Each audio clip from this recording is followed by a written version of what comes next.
Hey guys, this is Kamagino, and today I'm doing a review for Fuller House Episode 1. So with these type of Netflix shows that I'm really hyped up about, either like Daredevil or Jessica Jones or Fuller House, I try to stay up and at least watch the first episode. Now here, in Eastern Standard Time, it's 3 o'clock in the morning, or past 3 in the morning, when it airs. And then for Pacific Standard Time, it airs at 12. But I like to give my first impressions of the first episode and let you know what I think about it. And then after I binged the whole entire season, and then on Wednesday at 10 p.m. Eastern Time on Comic Frontline, we will have a big live show, Media Madness, about Fuller House and discuss it as a group. So if you want to go check episode 1, what were my thoughts on the first impression of the first episode of Fuller House? Now let me just say, am I a fan of Full House? Yes, I am. I grew up with the show. I grew up with it in syndication, though. It aired before I was born. It aired like 1989. I was born in 1994. But I always love the syndication. I love watching it on Nick at Night. And I've seen the show because I got so tired of the show because I used to watch it so often.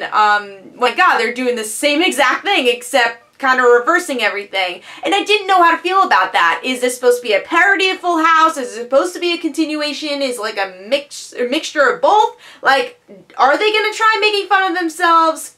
Especially in a modern setting like this, where sitcoms are very different from what Full House used to be. So kind of getting used to this new life. It seems like her husband passed away, you know, a couple of years ago, or probably a year ago.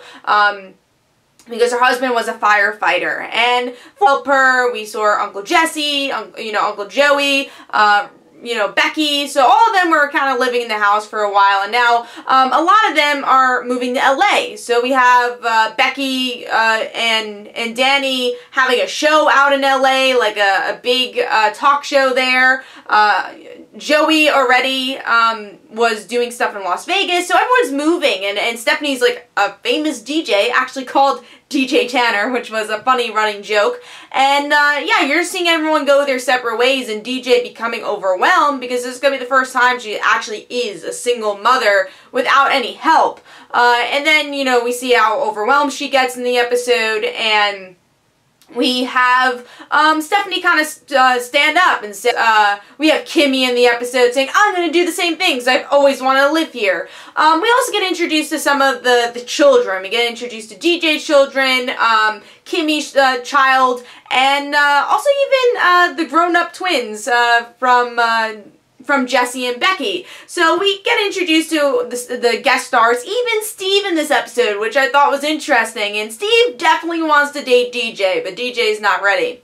So that's definitely the big overview of the episode. There's actually a lot going on, even though it's only my first impression. Did I enjoy this episode? There's definitely aspects I enjoyed about it. I like the callbacks. There is a ton of callbacks in this episode. And I really like the style of how they put the clip of the old show and then having them do it in the new show. Now, hopefully that doesn't become really repetitive, but it worked for the theme song, and it worked for a good amount of clips here. And again, a lot of references. You have some of their catchphrases. You have a reference to when Stephanie and DJ shared a room with each other, and they had a rope in the middle. So ton of references if you want that. Favorite part of the episode, though, is calling, and they're like, yeah, they're busy in New York, and they stare at the camera, and they break the fourth wall for a good, like, minute staring at us, and I thought that was definitely the best part of the show. So I enjoyed that. The best characters for me, Stephanie was really good. I really enjoyed Stephanie's character, because I feel like you could kind of see how she's grown as a character, where a lot of the other characters were kind of shells of what they used to be, and it didn't seem like they grew a lot. But Stephanie kind of felt like she grew into her own. I guess DJ has too, but Stephanie I was very impressed with, because I like that she kind of turned into Uncle Jesse in a lot of ways, and that made sense for the character. It didn't feel like they were being repetitive and saying, oh, we need an Uncle Jesse character, Stephanie, okay. I always felt like Stephanie kind of always wanted to be like Uncle Jesse in a lot of ways, so to make her in like the music business and make her not want to like made an Uncle Jesse type character, but at the same time making sense for Stephanie's character.